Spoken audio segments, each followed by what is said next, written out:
Good afternoon, everybody, and so I am very grateful to organizers for inviting me, and it's a congratulations to everybody.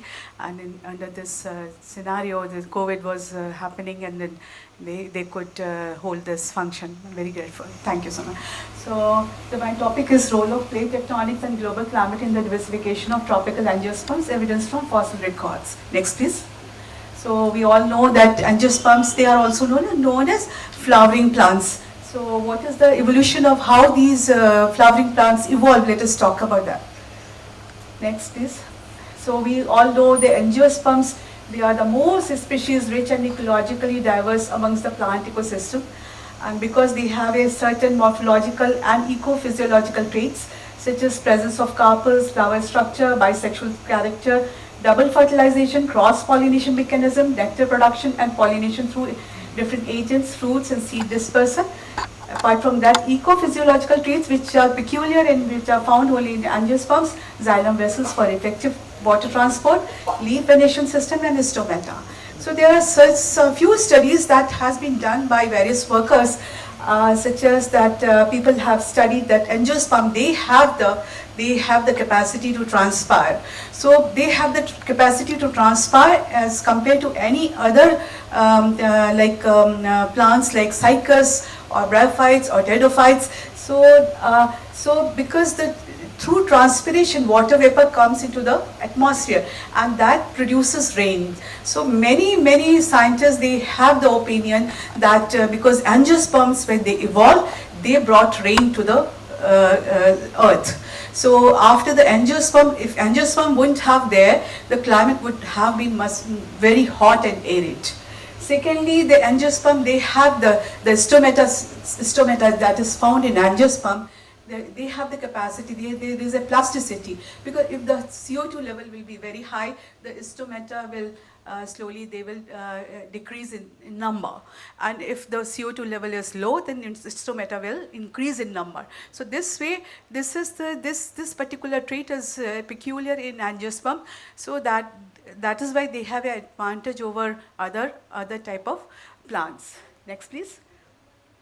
So when we talk about the evolution of angiosperm, we see that in angiosperms, they evolved, the first records found in late Triassic. And these records are from, not from Gondwana, they are from Laurasia. So in Laurasia, there are records of angiosperm, the first records has been found. Then there is a gap of records. We couldn't see any records during Triassic, later part of Triassic. And in Jurassic also, we get very scanty records of angiosperms, probably because Jurassic time period was a very arid climatic condition was there. Deserts, areas were very expanded, and that could be one of the reasons that angiosperms were not present. Next, where we see the angiosperm started appearing at early Cretaceous time period, and from that, they started flourishing like anything. So this is very true that angiosperm came much later as compared to cycas, gymnosperms, and ferns. But when they came, they completely proliferated in the global scenario. Next, please.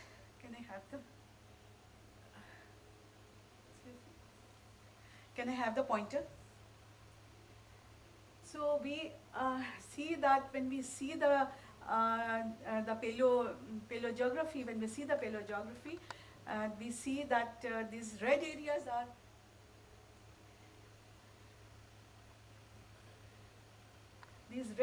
are desert areas. You see that during Triassic time period, the desert areas were very prominent. Even in Taurasian time interval, that time also desert areas were very prominent. But during early Cretaceous time period, due to the plate tectonic movement, the desert areas, they were very restricted towards the southern part, and most of this belt, you see these are the number of angiosperm records you can see. And this is the Cenomanian time period when there is you can see the most of the Gondwana continents and other continents, they were fragmented, and you see the number of records of angiosperms, they are enormous. And not only in the tropical area, even in the temperate region, in the high latitudinal region also, we see large number of angiosperm records. In menstruation time, we all know that we get a lot of angiosperm records all over the globe. So this is something like we also, next please.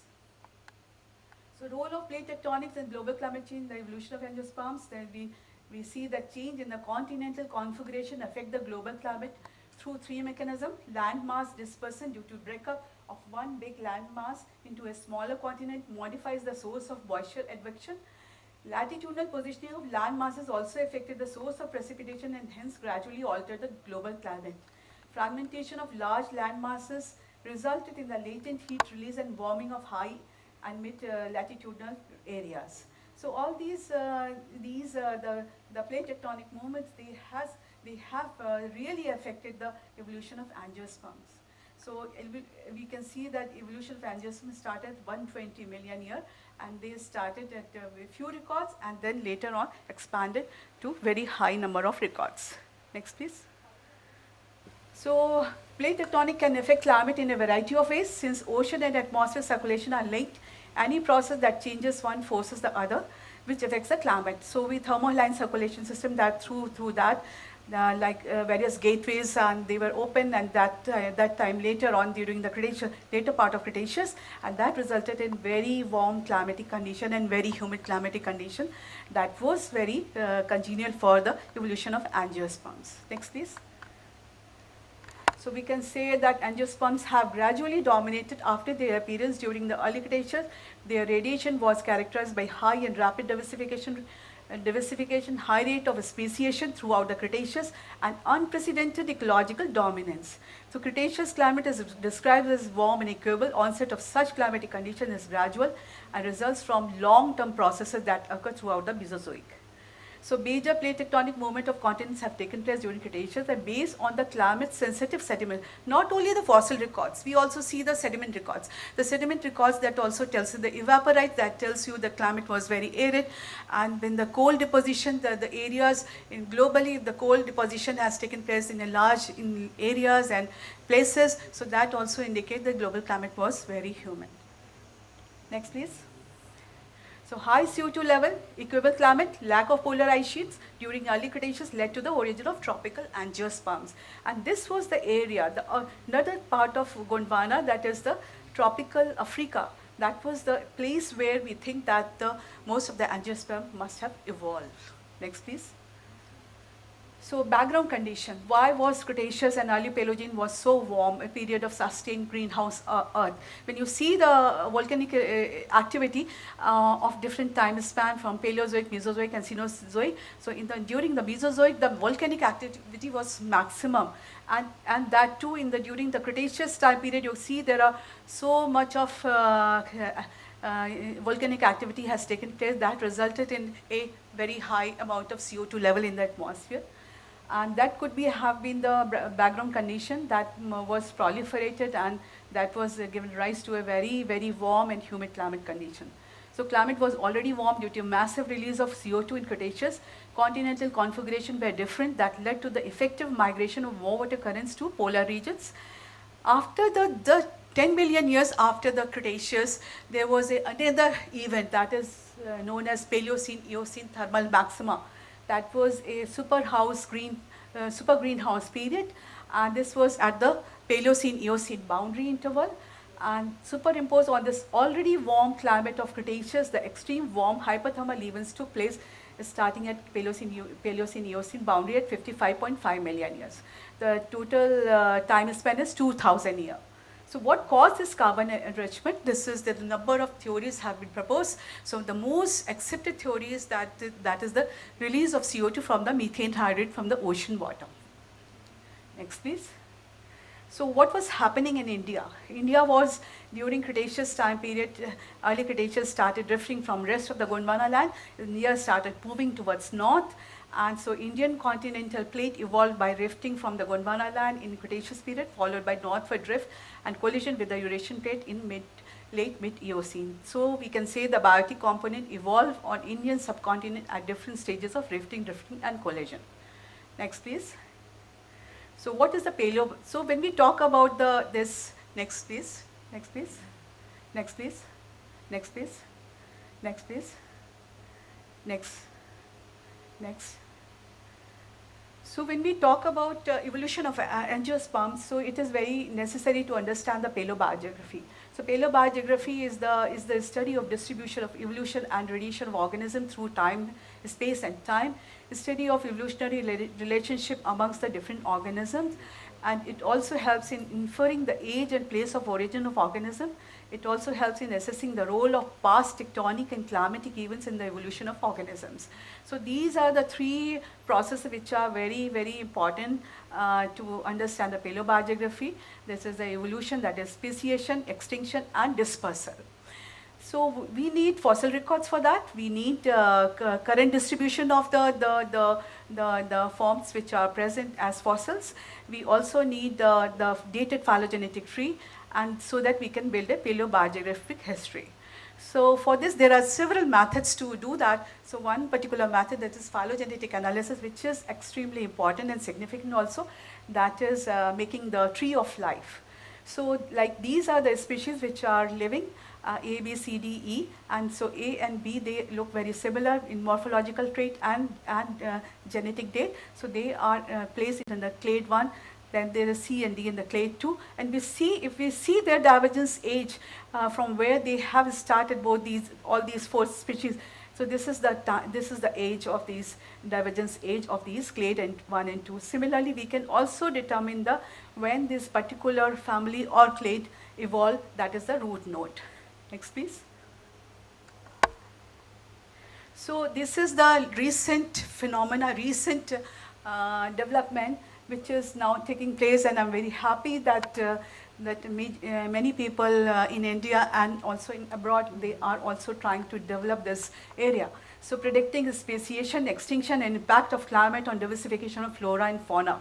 So we know the fossil histories, we provide the dates, we also know the DNA data of the living material, we also take out the DNA material from the gene banks, and we club both the fossil data, morphological data, and the DNA data together to predict the speciation and extinction of fauna and flora in response to past geological events, and also predict the impact of past climate on diversification of flora and fauna.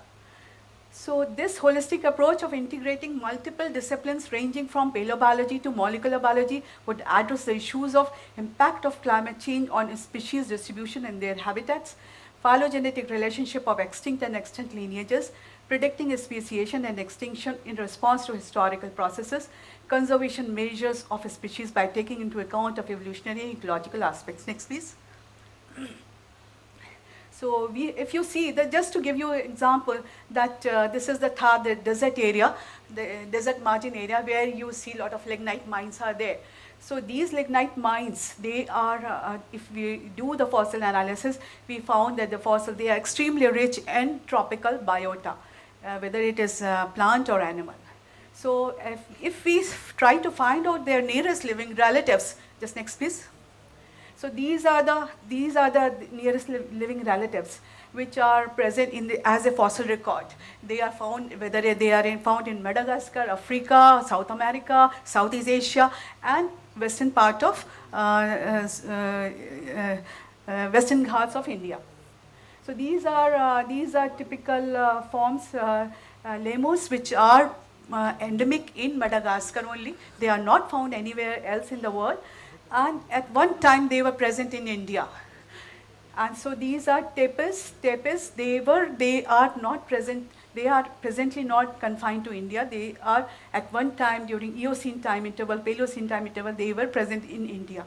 So you can see how the climate change has shaped the scenario, and how these forms, they were Myristica swarm, which is now restricted in Western Ghat area, which was extremely dominant in Rajasthan area once during Paleocene, Eocene time interval. Next, please.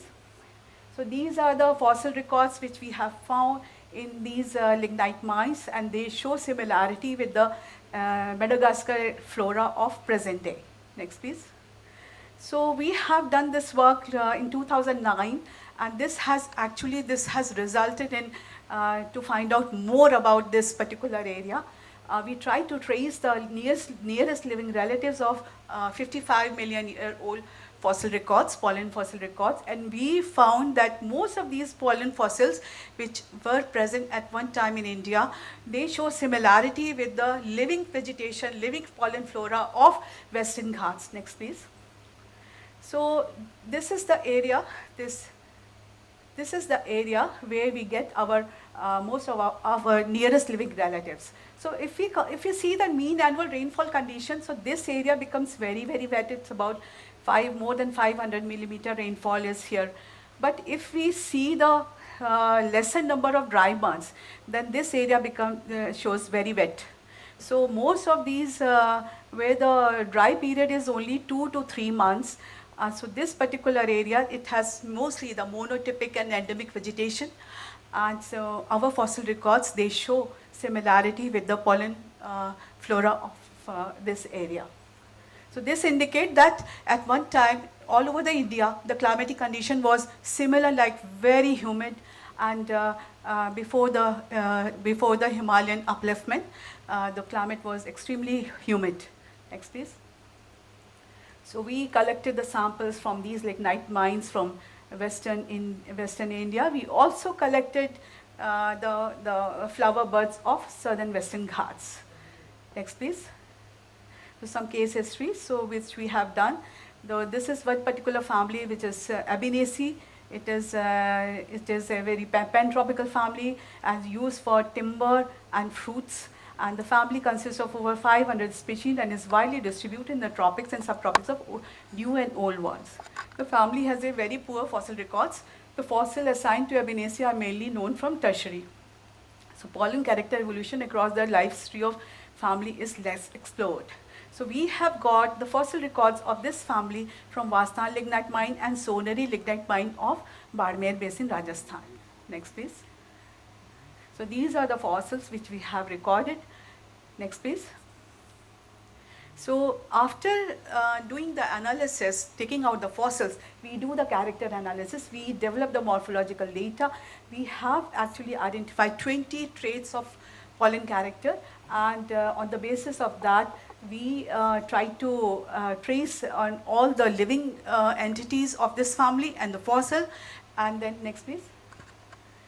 So we did the character matrix using the morphological data. We given the 0 and 1 to the ancestral character and more number to the advanced characters. So with this, we try to do the phylogenetic analysis. Next, please. And this is the molecular data which we have taken from the gene banks of this family. Next, please. So we have done the pollen character evolution within this family. We identify which pollen character was primitive and which was advanced in particular species and later on. Next, please. So again, these are the characters, and these are, you can see, equatorial ratio, P ratio, equatorial outline, sex sign, ornamentation, length of exine element. This all we have carried out on the living material as well as fossil material. Next, please. So with that, we have developed the tree, and this tree has, one outgroup has been selected, and this tree has provided us the data that the family Abenaceae originated around 106 million years in Africa. And from Africa, it was transferred to India during Paleocene time interval. Next, please. So these are the different biogeographic hypotheses which we have tried to develop, that when India, Africa, Madagascar, all these were together, at that time the trait was developed. Next, please. So, but later on, we found that no, during a Cretaceous time period, the family evolved. Please. Okay, yes, please.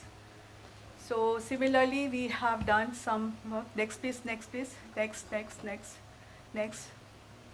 So the second is our evolutionary of Dipterocarpaceae. Next, please. This family showed disjunct distribution. Many genera are found in different continents. Next, please.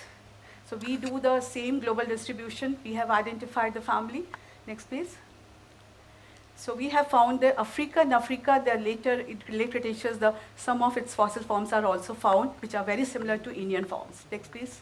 So we did the analysis of pollen. Next, please. We did the detailed analysis of each of these species of these particular family, living as well as fossil. Next, please. So we tried to do this phylogenetic tree, and this has resulted in giving us a very, very peculiar information. Next, please. This is the diversification history, the family, when it was diversified maximum. So it was 20 to 30 million years. During the Miocene time interval, it was flourishing very well in Southeast Asia. Next, please. So this is the particular hypothesis which I wanted to talk about, that when Indian plate was moving towards north, it came in contact with Khoistan, Ladakh, Arc plateaus, and these are small island chains are there. So Indian plate first made contact with these island chains, and through these island chains during Cretaceous and Paleocene time interval, most of these Gondwana elements from Africa, they transferred to India, and later on when India-Asia collision took place, these island chains were subducted beneath it. Next, please. So this paper was published in Science in January. Next, please. So again, there is another family which we have done with South America, Africa, and India. So this is, next please, next please. So this is the biogeographic hypothesis which we have tried to develop. Please conclude. Thank you. Finish. Thank you so much. So these are, Dr. thank you. Thank you very much for making a very lucid and wonderful presentation. So thank you. So I would request Dr. M.P. Singh to felicitate Dr. Vandana Prasad.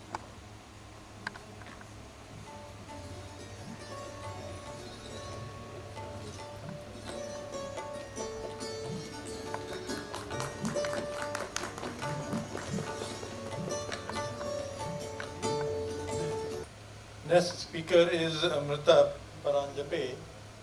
That paper could not be presented in the previous session. Is she here? Yes, sir. Yes. Okay. Sorry. From Please backstage. go ahead. She will be speaking on the high resolution sequence stratigraphy from the Albion query sections. Ariadu area, Tamil Nadu. Please go ahead. Thank you, sir. Good afternoon, everyone. I will be presenting today a small part of my PhD thesis, which I had done on the Cretaceous deposits, the sequence stratigraphy of the Cretaceous deposits in the Arialur area. Before I begin my presentation, I would like to thank the Dalmia Cement Limited and local cement companies for giving us the permission to visit their quarries and study these sections. Next, please. So a sequence is a set of sediments that are deposited during a complete cycle of base level change. If you look at a complete sequence, we can identify 4 different trends, depositional trends that we see in it. The first one is the low stand system tract, the LST,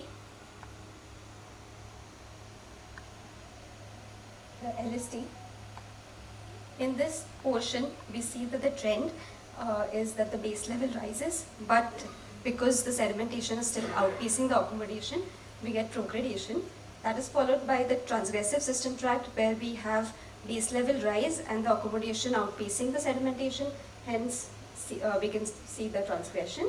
That is again followed by a progradation in the high stand system tract, where there is little space or accommodation left at the marginal areas, and we get progradation, and that is followed by a fall in the base level, and we associate that with the falling state system tract.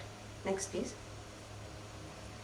When we look at these system tracts in shallow waters and deeper waters, we see that ideally all the 4 should be present, but in shallow waters we have the predominance of the transgressive and the high stand system tracts, whereas in the deep waters we see a predominance of low stand and the falling state system tract. Next. So coming to the study area, I am sure that most of you over here are aware about it. So Kaveri Basin is the southernmost basin along the eastern continental margin of India, and it is very important because here we can study an entire succession from the Cretaceous, within the Cretaceous, when we had the rifting, to the passive margin phase, and also the surface exposures are pretty well exposed. The current study is located in the Arialur patch of the area. Next. As we all know about the lithostratigraphic units, and Dr. Kare has already made us aware about them. So the study that, or the section studied, belonged to the Uttatur group from this stratigraphy. Next, please. So coming to the locations of the studied section, here the green line represents the contact between the basement and the younger sediments. They could be Cretaceous or younger sediments. You will find that there are quarries present all along this green margin. So these quarries are excavated by the local cement companies, especially for the riphoidal limestone. So out of these quarries, 4 of the quarries have been studied during the present work. These quarries are located near the 4 villages Kovandan, Kurichi, Tirupattur, Kalpadi and Paravai. So now I'll take you through each of these quarries, the facies present over there, the depositional environments and also the sequence interpretation of these sections. Next please. We'll start with the southernmost quarry and then we'll go towards the north. So near Kovandan, Kurichi, there were 2 quarries which were studied. In the first one, we see that at the base we have carbonate buildups which are associated with grey carbonaceous marls and sandy limestones. So these have been interpreted to be deposited in shellfill conditions because we know that for a coral algal limestone to be formed we need photic conditions. Above this we have a debris flow of conglomerates containing clasts of both basement as well as clasts of the coral algal limestones. So probably the limestones which were on the marginal side were eroded during a falling of the base level and the debris flow was deposited as unconfined splays or proximal splays we can consider them as. So this indicates that the coral algal limestone was basically substantially eroded towards the marginal side and this happened during the falling of the base level, so we can attribute that to the falling state system tract. In the section above we see alternations of calcareous sandstones and marls.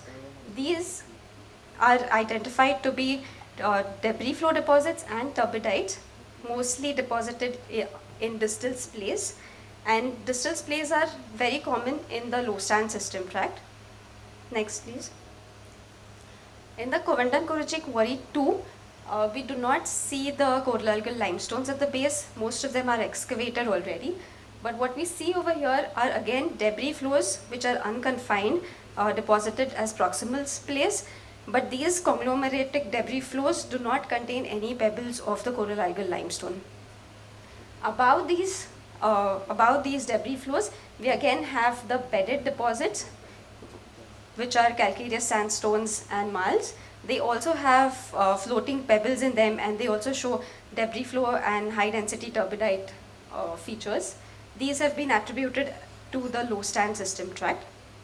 Overlying this set of bedded rocks, we have breccias where we get huge angular clasts of the coral algal limestone as well as clasts of the basement. So this indicates that the debris flows that came from the hinterland, they also carried the material that was deposited in the slope talus and deposited all of these together on the basinal side.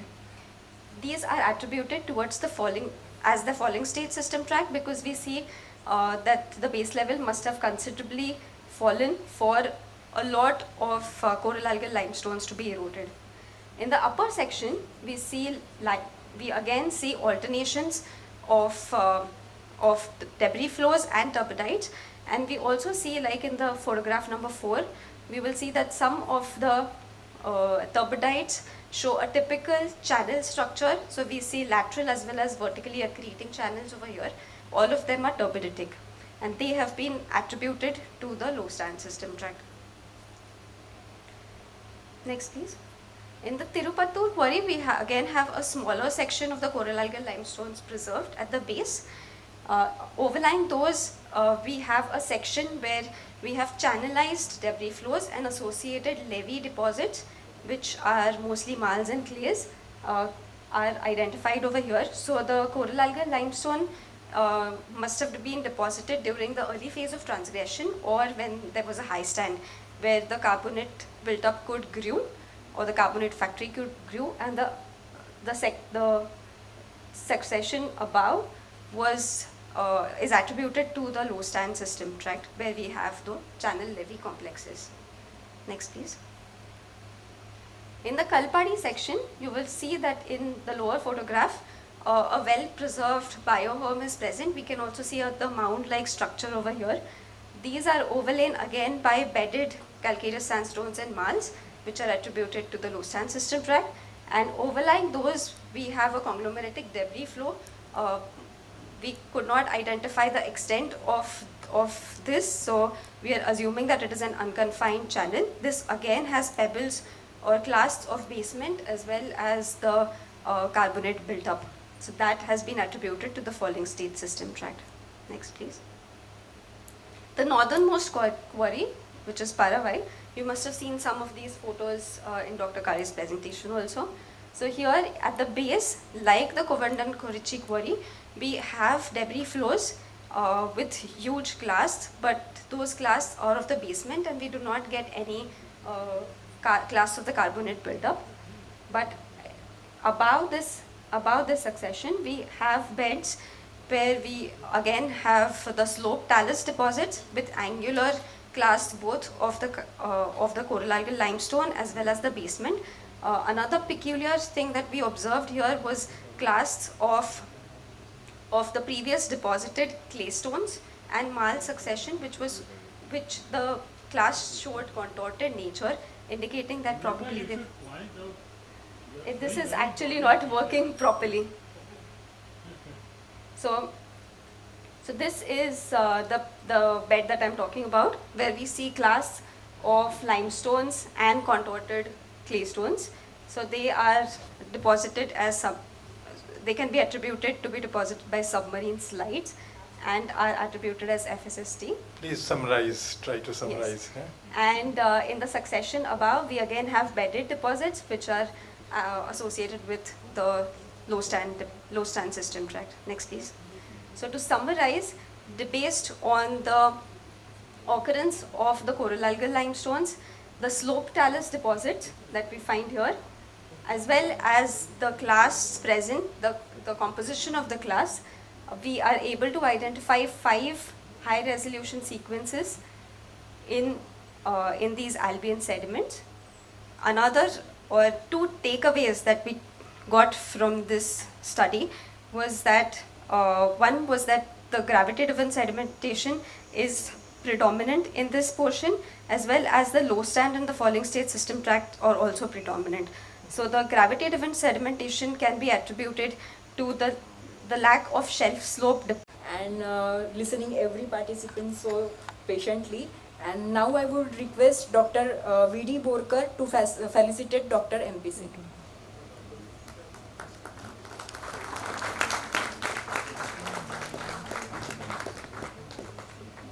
Good afternoon, everybody. So now we are going to start with next session. So I request Dr. Niloy Khare, Advisor Ministry of Earth Sciences, Government of India, New Delhi, to come on stage and chair this session. This third session of the colloquium, and I must appreciate the convener and the organizer to have such a apt title of the session, the development of the proxies for understanding the paleoclimatic conditions. As we know that the global warming scenario is pushing the climate modeler to know the scenario of the climate, and to develop the scenario of climate, we have to have the firm understanding of the past climatic condition. Unfortunately, till today, we have only qualitative assessment of the past climate, but there are proxies which can be converted to the semi-qualitative or quantitative. Then it can be useful for the climate model and can be useful for the climate modeling and the scenarios.